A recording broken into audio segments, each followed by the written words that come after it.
Hello student, this is Vinita Singh from St. Xavier School Nalia, and today we are going to discuss class 8 chapter number 5 coal and petroleum. This is very interesting topic and very important for you, so please be focused on it. So without any delay, let's start it.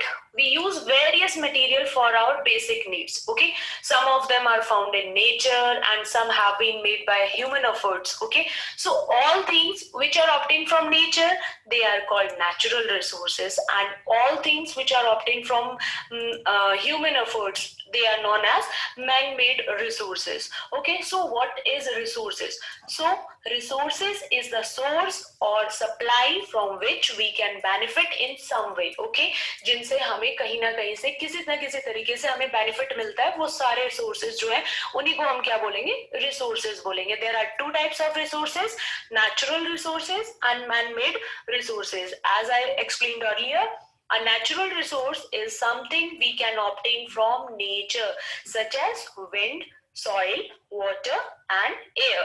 And a man-made resources is something made by humans for their consumptions. They are not available naturally. Okay, they are not available naturally.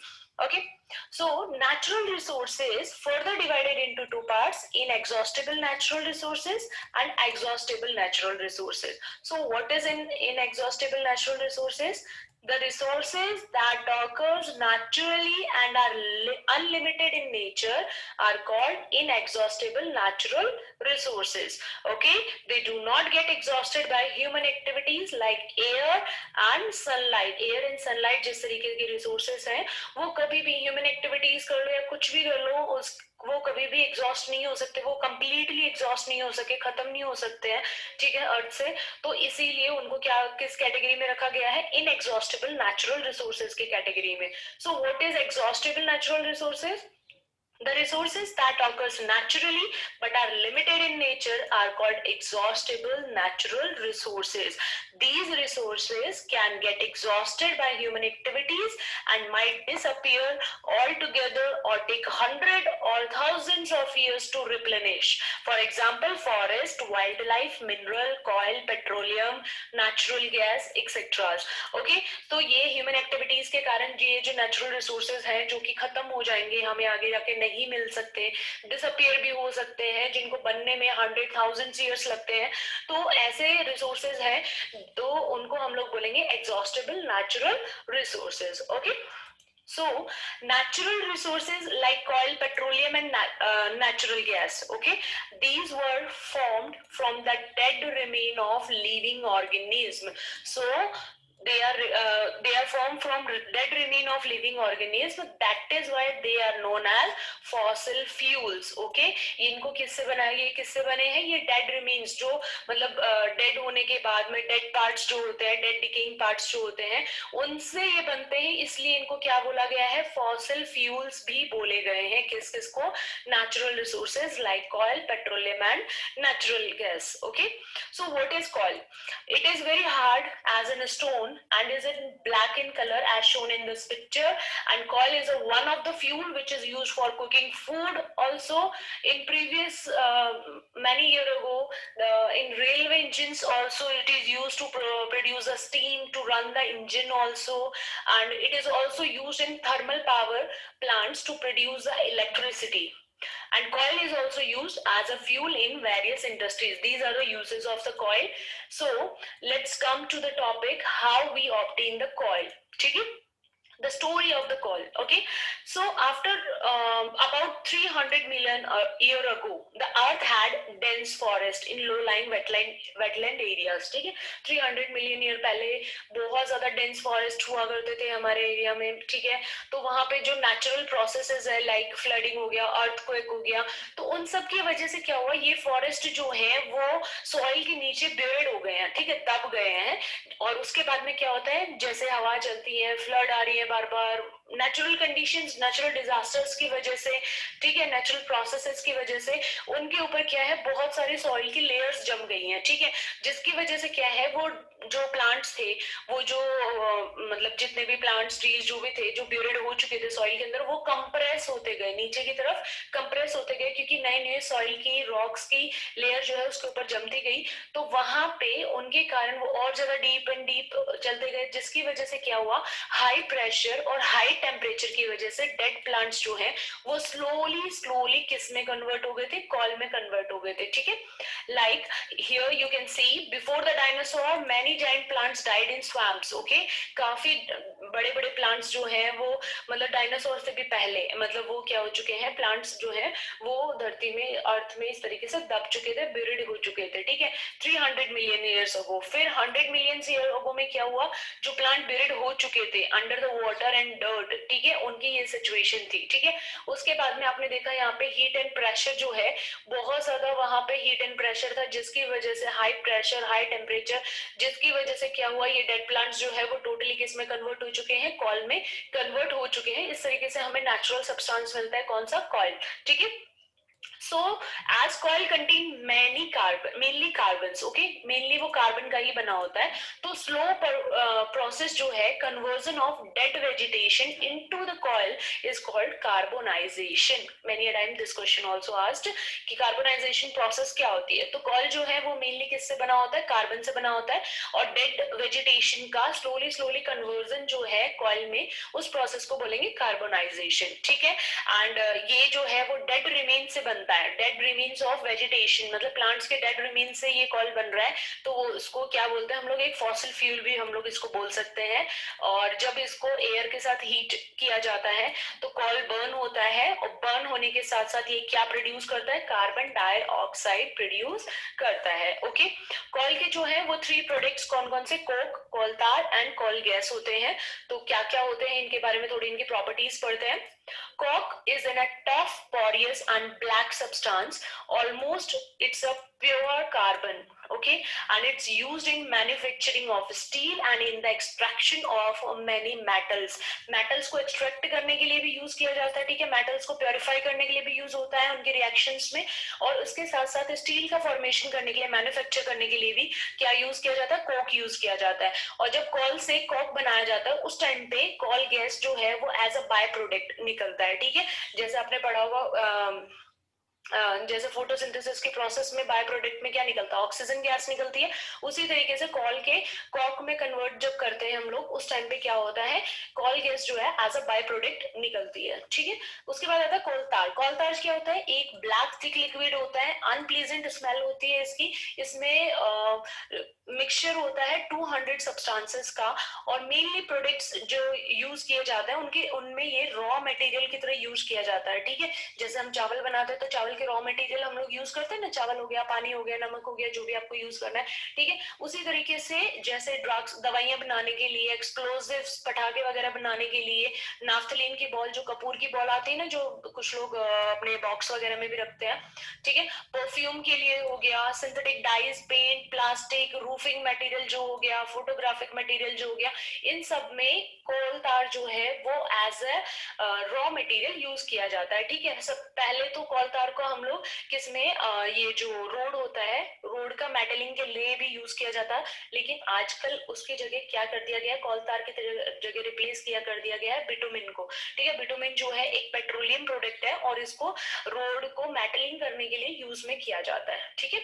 उसके बाद आता है coal gas. Coal gas जो होती है ये by product होता है, जैसे मैंने आपको पहले ही बता दिया है, कॉल से जब कोक बनाते हैं उस टाइम पे बाय प्रोडक्ट में कॉल गैस बनती है। It's use in mainly industries as a fuel and it's mainly use as an heat source, okay. Heat के लिए यूज किया जाता है, लाइट सोर्स के लिए यूज नहीं किया जाता है, ठीक है। सबसे पहले इसको स्ट्रीट लाइटिंग के लिए यूज किया गया था, कहाँ पे, फर्स्ट टाइम इन लंदन में 1810 में, and for the first time in New York में कब यूज हुआ था, 1820 में, ठीक है, as a light source, okay. उसके बाद आता है हमारा second exhaustible natural resource petroleum. Okay, petrol जो होता है it is used as an fuel in light automobiles like motorcycle, scooter and cars. Okay, and heavy motor vehicles के लिए जैसे ट्रक, ट्रैक्टर्स वगैरह हो गए, उनके लिए हम लोग क्या यूज करते हैं, पेट्रोल की जगह हम लोग डीजल यूज करते हैं। Petrol and diesel both are natural resources, so they both are together known as petroleum. Okay, इन दोनों को क्या बोलते हैं हम लोग, पेट्रोलियम बोलते हैं। पेट्रोलियम बनता कैसे है, ठीक है, तो petroleum was formed from organism living in the sea के अंदर जो रहते हैं उनसे ये पेट्रोलियम बनता है। उन ऑर्गेनिज्म से क्या होता है कि जब वो अंडर द वाटर जो सी रहते हैं, सी के अंदर जो ऑर्गेनिज्म रहते हैं वो जब टाइड हो जाते हैं, उनकी बॉडीज जो है वो क्या होती है, सी के बॉटम में नीचे जाके जम जाती है, वो सेटल हो जाती है। एंड उसके बाद में क्या होता है, बहुत सारी सैंड और क्ले के जो लेयर्स होते हैं उससे वो कवर होती जाती है, जिससे क्या हो जाएगा, उनकी जो डेड बॉडीज होती हैं ऑर्गेनिज्म की, वो सब क्या होती है, नीचे कंप्रेस होती जाती है। ठीक है, मिलियंस ऑफ ईयर लगता है इसमें, अब्सेंस ऑफ एयर और हाई प्रेशर, हाई टेम्परेचर के कारण ये डेड ऑर्गेनिज्म जो है ये पेट्रोलियम और नेचुरल गैस में क्या हो जाते हैं, कन्वर्ट हो जाते हैं। ठीक है, जैसा कि यहाँ पे आपको दिखाई दे रहा है, ये सब जो है यहाँ पे मेच्योर हाइड्रोकार्बन सोर्स रॉक है, यहाँ पे 10 to 1000 मीटर है नीचे। यहाँ पे ये जो आपको ग्रीन कलर का दिखाई दे रहा है ये हमारा ऑयल का एक्यूमुलेशन हो चुका है, यहाँ पे ऑयल एक्यूमुलेट हो चुका है। इसका अगर छोटे से पार्ट का अगर मैं आपको टीसी दिखाऊं, मतलब ट्रांसेक्शन अगर मैं इसका आपको दिखाऊं, तो उसमें आप देख ही रहे हो कि इसके अंदर क्या है। यहाँ पे जो ये ब्लू कलर के येलो कलर के पैचेस हैं ये हमारा ऑयल है, ठीक है। और फिर यहाँ पे ये जो येलो कलर के पैचेस हैं ये हमारे सैंड के पोर्स हैं, ठीक है, सैंड रॉक्स हैं। तो यहाँ पे आपको स्काई ब्लू कलर का दिखाई दे रहा है वो हमारा वाटर फिल्ड पोर्स है, और यहाँ पे जो ग्रीन कलर का दिखाई दे रहा है, ग्रीन कलर हमारा ऑयल है, और इसको बोलेंगे ऑयल फिल्ड पोर। ठीक है, क्योंकि इसके बीच में क्या है, सैंड ग्रेन्स है रॉक के। ठीक है, समझ में आ गया। इसके बाद में रिफाइनिंग कैसे किया जाता है, पेट्रोलियम को एक्सट्रैक्ट कर लिया, उसको रिफाइन करना भी जरूरी है, बिकॉज ऐसे तो हम उसको यूज कर नहीं सकते। So petroleum is a dark oily liquid and it has an unpleasant odour. It is a mixture of various constituents such as petroleum gas, petrol, diesel, lubricating oil, paraffin wax etcetera, इन सब का mixture होता है। ठीक है, वो तो petroleum को अलग करने के लिए हम लोग कौन से जो प्रोसेस होती है, the process of separating the various constituent in a fraction of petroleum is known as refining. उसका जो सेपरेट करने का प्रोसेस होता है, इसके सारे कॉन्स्टिट्यूएंट्स कौन कौन से होते हैं इसके अंदर, petroleum gas, petrol, diesel, lubricating oil, paraffin, vaccine.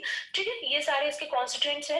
इनको सबको अलग करने के लिए, इन फ्रैक्शंस में अलग करने के लिए, सेपरेट करने के लिए पेट्रोलियम को जो प्रोसेस यूज किया जाता है उसको बोलते हैं refining, and it is carried out mainly in petroleum refineries. आपको यहाँ पे दिखाई दे ही रहा होगा, इसको बोलते हैं पेट्रोलियम रिफाइनरीज। डायग्राम में ये सारे पेट्रोलियम जो रिफाइनरीज है वो कुछ इस तरीके से दिखाई देती है। देन इसके जो कॉन्स्टिट्यूएंट्स हैं पेट्रोलियम के, उनके क्या क्या यूजेस है। So first one is LPG, liquefied petroleum gas. It is mainly use for fuel for home and industries, and second one is petrol which is used for the motor fuels like solvent for dry cleaning also, ठीक है, and kerosene which is used as a fuel for stoves, lamp and for jet aircrafts also, diesel which is used as a fuel for heavy motor vehicles, electric generators, lubricating oil lubrication के लिए use किया जाता है, paraffin wax ointment लगाने के लिए, candles, वैसलीन्स बनाने के लिए यूज होती है, बिटुमिन जो होता है वो पेंट्स के लिए और रोड की मेटलिंग करने के लिए या फिर रोड की सरफेसिंग करने के लिए यूज में लिया जाता है, क्या, bitumen. Okay, so last one is natural gas. So natural gas is very important fossil fuel because it is easy to transport through the pipe. Okay, इसको easily पाइप के थ्रू ट्रांसपोर्ट किया जा सकता है, इसलिए ये नेचुरल गैस जो है वो बहुत ज्यादा इंपॉर्टेंट होती है। Natural gas is also use as a starting material for the manufacturing of a number of chemicals and fertilizers. बहुत सारे केमिकल्स और फर्टिलाइजर्स को मतलब बनाने के लिए सबसे पहले यूज किए जाने वाला जो होता है वो क्या होता है, मटेरियल, नेचुरल गैस यूज किया जाता है। In India natural gas has been found in Tripura, Rajasthan, Maharashtra and in the Krishna Godavari delta. Okay, यहाँ पे ये पाया जाता है। देन पेट्रोलियम कंजर्वेशन, किस तरीके से हम अपने पेट्रोलियम को कंजर्व कर सकते हैं, क्योंकि हमें पता चल गया कि वो एग्जॉस्टेबल है, ठीक है, वो एक दिन खत्म हो जाएगा, फिर उस दिन हमारा क्या होगा।